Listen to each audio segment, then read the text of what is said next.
What's going on, everybody? It's your boy Dylan the Villain, and we're coming back at you with week 2 of ECW. We're going to go ahead and start the pre-show in an abysmal match. The Naturals defeat the Bad Street Boys when Andy Douglas defeat Christian York with a natural selection. The match got a 19. Chase Stevens with a 13. Andy Douglas with an 11. The crowd hates everybody except for the winner, Andy Douglas. Christian York with a... Joey Matthews with a 21. Christian York with a 20. Chase Stevens with a 13. And Andy Douglas with an 11. Announcing in color commentary gave the match a boost. The match got a 19. They're still young. They still have time to grow. And everything like that. So hopefully they have time to become a good tag team. In our other pre-show matchup, in a bout that had little heat and embarrassing wrestling, which is hard to believe, Bryan Danielson defeats Alex Skipper in 17:35 by pinfall with the cattle mutilation. Match got a 29. Bryan Danielson with a 38 and Alex Skipper with a 26. The crowd is not too pleased by seeing Alex Skipper.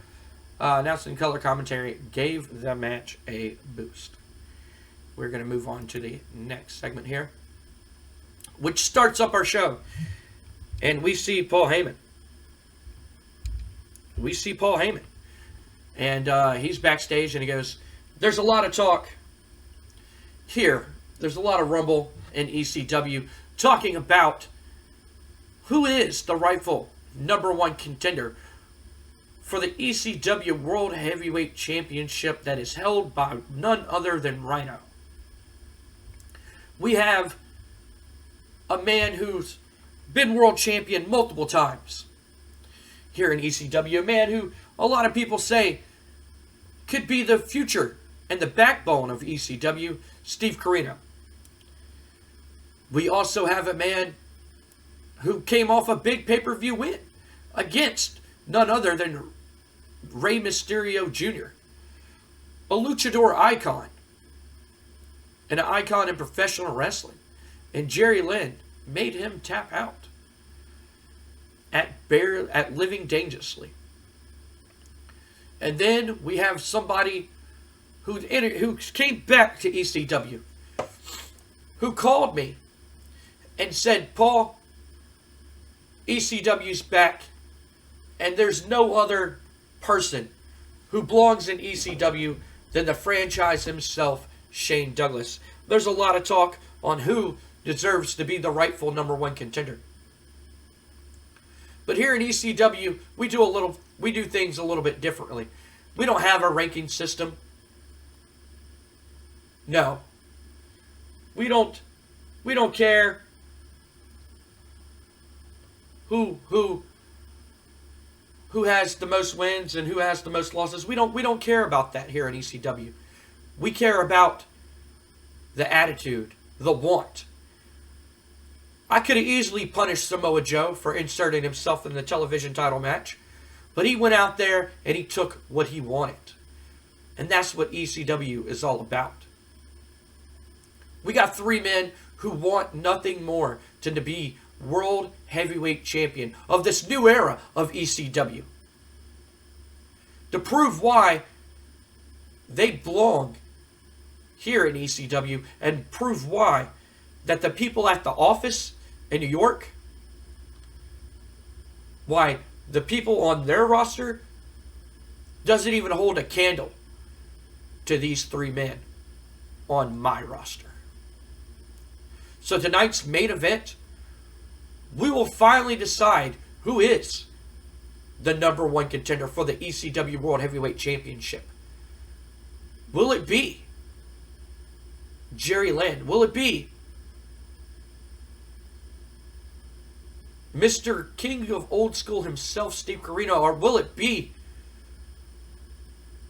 the self-proclaimed franchise of ECW, Shane Douglas? We will find out in our main event tonight, ladies and gentlemen. We move on to the next segment. in our opening contest, we have one of the members of the new form Triple Threat, Randy Orton, and a bout that did not have much way of heat and terrible wrestling. Randy Orton defeats Mikey Whipwreck by pinfall after a punt kick.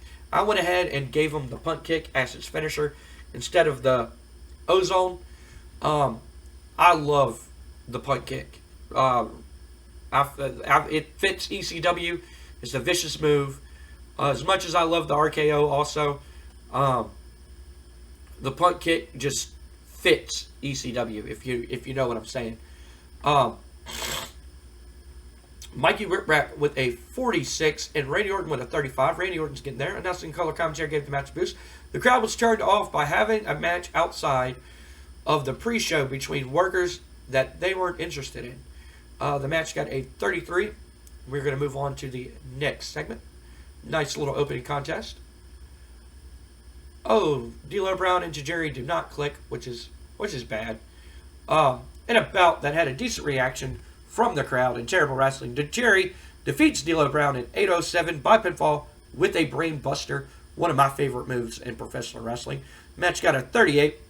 D'Lo with a 37 and Tajiri with a 33. D'Lo Brown and Tajiri do not click, and it made it an awkward bout. Announcing color commentary gave the match a boost, and James Mitchell did some great work at ringside, and Tajiri and James Mitchell have excellent chemistry together. Not bad, not bad. Let me get a sip of my drink here. I've been trying to get over this cold that I've been having, so I apologize if my voice cracks a little bit. We got to continue making that content. Continue making that content, guys. We move on to our next segment. And Samoa Joe did a masterful job improvising with the crowd, announcing color commentary, and gave the match a boost. We see Samoa Joe backstage, and he goes, Little Guido, Numzio, whatever you want to call yourself, you think that attacking me last week gave you some cojones, huh? Gave you some balls? You're a dead man. Not only are you a dead man, but you're stupid. You're a stupid man. I give you credit where credit's due. You got to be one fearless son of a bitch to think that you can sneak attack me and jump me from behind. But if you think I'm going to let this go unanswered, you're sadly mistaken. You see, I know that you and your little FBI buddies,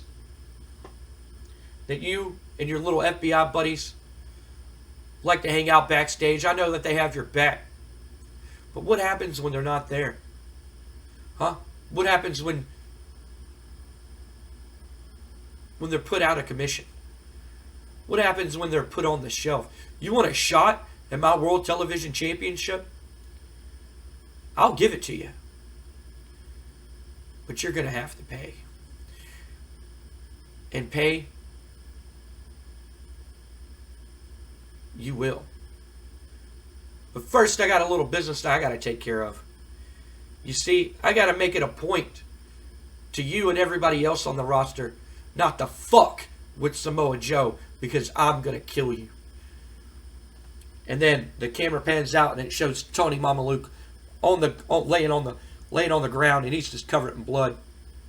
Samoa Joe it finally zooms out of his face, and Samoa Joe's just covered in blood on his chest. And then he starts laughing. He goes, I'll see you next week. Segment got a 65. We move on. It lost heat. That's kind of sad, but we're going to move on to the next segment. And it is a tag team rematch between the Minnesota Destruction Crew and Roadkill and Danny Dorian, in a bout that did not have much way of heat and terrible wrestling. Minnesota Destruction Crew defeats Roadkill and Danny Dorian when Brock Lesnar once again pins Roadkill with an overhead belly-to-belly. Minnesota Destruction Crew makes defense number 2 of the ECW World Tag Team titles. In terms of in-ring work, Brock Lesnar was head and shoulders above everybody else. Match got a 45. Shelton Benjamin with a 28. Brock with a 52. Danny Dorian with a 33. And Roadkill with a 38. The pretty vocal crowd wasn't too pleased seeing Shelton Benjamin. We already know that. And announced in color commentary, gave the match a boost. We're going to go ahead and move on to the next segment. And it is a promo from Tommy Dreamer. And I do not want to know why the joke. I don't know why that's there, but okay. And Tommy Dreamer, he goes, Raven, you hit me. You hurt me where it hurt the worst. You took something from me that I loved more than anything. I don't care about winning championships. I don't care about coming out here and being hardcore. None of that matters. You took something from me that I love. You took Beulah away from me. But you showed me the type of person she really is, Raven. I don't know if it's one of your other little mind games or another one of your little sick little twisted plans that you have. I don't know what your deal is. I've been fighting with you for years now, Raven. Battling you. Fighting you. And at every opportunity, you use every underhand tactic to pick up the win, but no more. No more, Raven. You want to play dirty? Huh, Scott? Yeah. I said it. You want to play dirty, Scott? Huh? You want to play your little head games with me? I've dealt with you for years, Raven. I know every little trick that you're going to try to do. I know every little thing that you're going to try to use against me. You want to fight, Raven? Huh? You want to poke the bear, as they say? You want to unleash the beast from Tommy Dreamer? You want me to step up and show you why I'm the innovator of violence?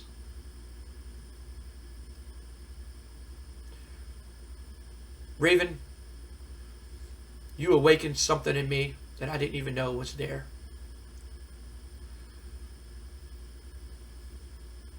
And I promise you that when I finally get my hands on you, I'm going to put an end to all this nonsense once and for all, Raven.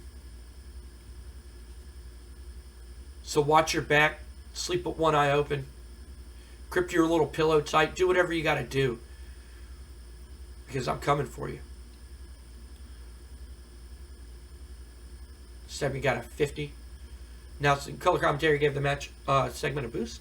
We move on to the next segment. And it is Mark Henry does not click with Balls Mahoney. Mark Henry beats Balls Mahoney in 8:21. He was dominant the whole match. Just beat the shit out of him for fun with a power slam. Mark Henry with a 45. Balls Mahoney with a 38. They do not click, but announced in color commentary to get the match a boost. And the match got a 40. We move on to our next segment. And it is a match between Sabu. Oh, man. Sabu got hurt. But Sabu wins against Tanaka in 12:33 by pinfall with a triple jump moonsault. The match got a 55. Sabu with a 72 and Tanaka with a 57. The great performance by Sabu stood out. Sabu's strained his wrist. Hopefully it's not too bad of an injury. But we move on. Thank you, Terry Funk. Appreciate that, buddy. Okay. And after that segment, we see Rob Van Dam. And he's backstage and he goes, you know, Sabu, thank you. Thank you for showing me who my friends really are, Sabu. You see, for years, I've listened to every word that you had to say. I've followed you up and down the road. You were my best friend. Hell, I even trained with you. Your uncle is the one who trained me to become a professional wrestler. Because we've been friends for years. And I guess jealousy finally caught up with you. You were tired of seeing RVD's name at the top. You were tired of seeing RVD get the chicks. You were tired of RVD making the money.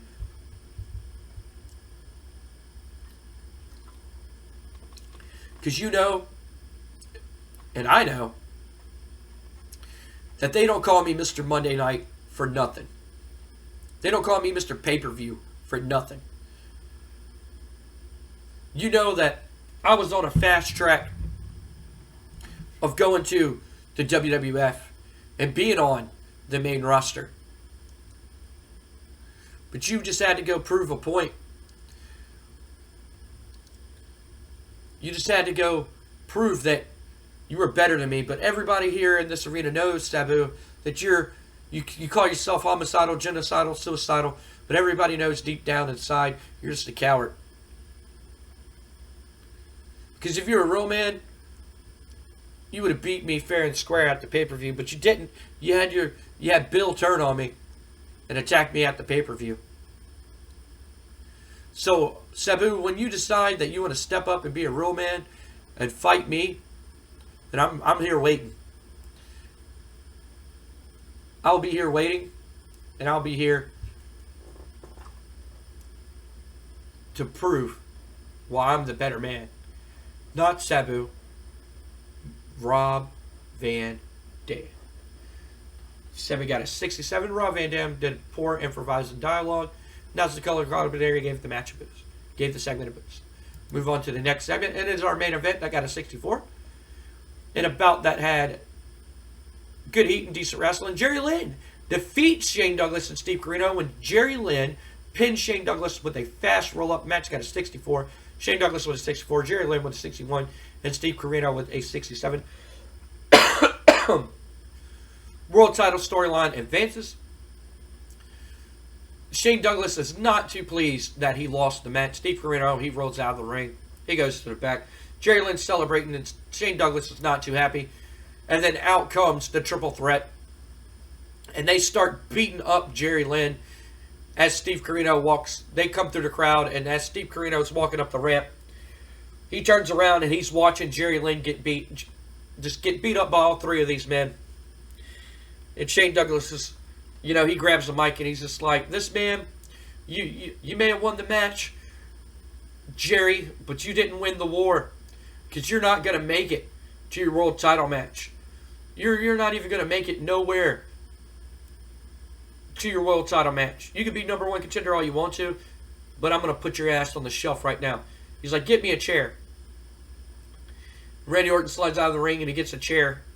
And Steve Corino is still standing there watching. And as Randy Orton comes back in the ring, Steve Corino runs down and he saves Jerry Lynn. He chases him off. He gets a chair of his own. And he chases them out of the ring. And Steve Corino kind of has Jerry Lynn's back. He helps Jerry Lynn up. And Jerry Lynn looks at him and he's kind of confused. He's just like, what the hell? Why are you helping me? Steve Corino puts out his hand and he shakes Jerry Lynn's hand. And then Steve Corino gets a mic and he's like, as much as I love being here in ECW, there's one thing that I love more. And that's honor. That's tradition. They don't call me the king of old school for nothing. I love professional wrestling. I love coming out here and wrestling. And Shane Douglas, what you're doing with these two young men underneath your wing, you're leading them down to a path that they don't want to be on. Boys, if you think that this man is going to lead you to victory and lead you to the top of the mountain, you're sadly mistaken. Because the only place he's going to lead you to is his success. And when he's done with you, he's going to toss you aside. Just look at just look at Chris Candido.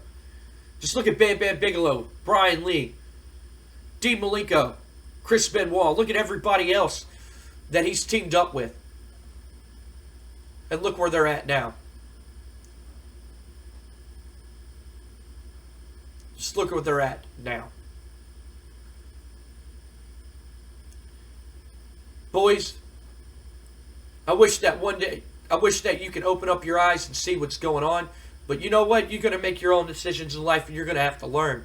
But I'm not going to let y'all come out here and have a 3-on-1 advantage against somebody like Jerry Lynn, a great competitor like Jerry Lynn, that I have went to war with many a times. I may hate Jerry Lynn more than anything, and I may want that number one contendership and that world heavyweight title more than anybody else in the back. But a real man, he knows when he's been defeated, and he knows when he sees a better man. And tonight, Jerry Lynn was the better man. And you want to be a little pussy and attack him? I'm not going to let that happen. So, I tell you what. Next week, y'all come out to the ring. Me and Jerry will come out to the ring. And we're going to have somebody special in our corner. And we're going to have ourselves a 3-on-3 tag. We'll see y'all next week, boys. We're going to go ahead and finish the show. The segment got a 61. 62. Popularity didn't change at all. We're going to go ahead and finish the show.